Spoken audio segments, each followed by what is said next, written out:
Let me come back to you immediately, Sir Gordon Wavamuno. You are a man of many, many titles. Among others, you are called Professor Gordon Wavamuno. You are called His Excellency Gordon Wavamuno. You are called the Chairman Wavamuno, Chancellor Wavamuno, Dr. Wavamuno. Is there any particular title that makes you feel very comfortable among these, Sir Gordon? It's not the titles which makes me comfortable. It's what I am myself. Mm-hmm. What makes me comfortable is what I do, mm-hmm. and what I have achieved, mm-hmm. and what I've gone through, and what still I intend to do in my life. You have been knighted by the Queen of England. Yes. There are not very many people that come from the sort of background you and I come from, frankly, that could access that sort of title.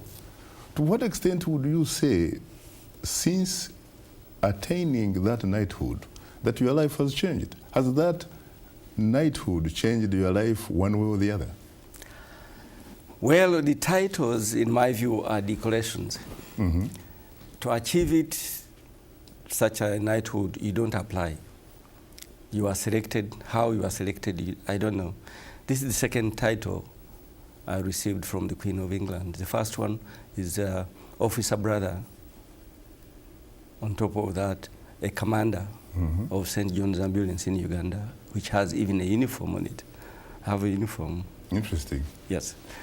But having said that, it goes with what I've been doing in my life. Okay? Participate in the community development, mm-hmm. helping the needy, mm-hmm. helping people who are in the hospital, in mm-hmm. the prisons, those like Muslims when they have their day and they are going to celebrate their Eid. I'm always there. I'm not there to show off that I have money, but I think that they need something. They need somebody to come in and give something, and I'm always doing it. I understand, in fact, that there is a school, correct me if I'm wrong, called Gayaza in Rugaga, where you went to school yourself, and that you have never forgotten, in fact, where you came from, that you've been supporting that institution. Is that true? Yes. That school is in Gayaza, Isingiro. It is on a hill called Gayaza. Mm-hmm. The school is Yakatimba. I went to school in the late 50s. And a number of my colleagues graduated. They have worked for the government and UN. They are retired. Some of them are members of parliament. Mm-hmm. But the point is, don't forget where you come from. That's what I have in my mind. That as much as Shaka Shari have been in America for many years, you can't forget Kabale with Emondi and the rest. And the Sogam and what have you. Yes. Evikanja. Yes. Now, talking about not forgetting where you come from, there is this very important pillar, treasure in your life. When you are a kid, you are young, you actually did go there to do your internship in business. We're talking about the Merari family. Tell us a little bit about this Asian family that helped to access you to some business skills.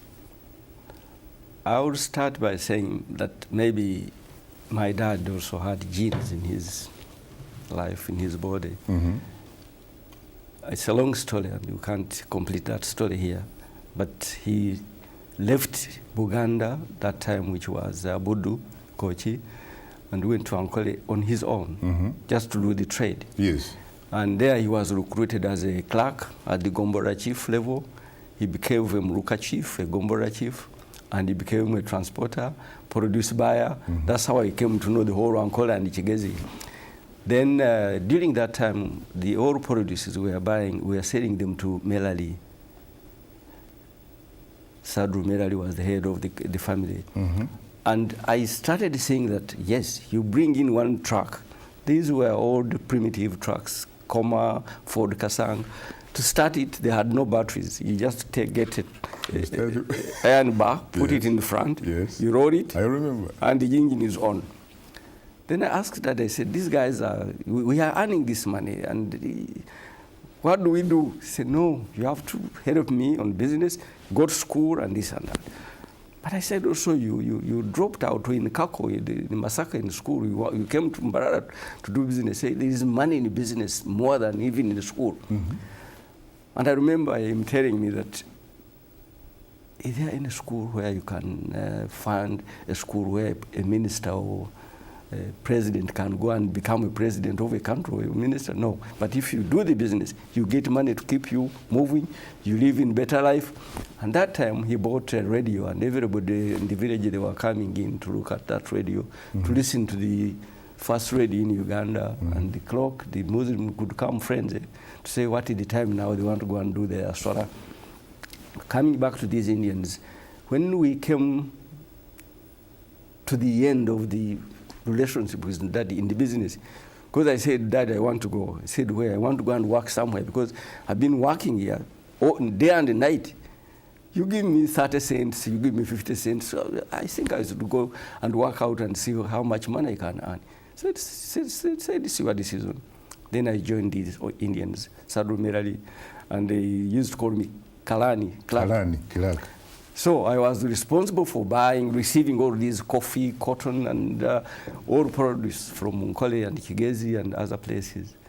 But one day they decided, because I was royal and I was even eating with the Indian first time, mm-hmm. no African were eating with Indian on the same table and been using same bathroom was never there, but they allowed me and they loved me, they liked me, so they took me in the mining now.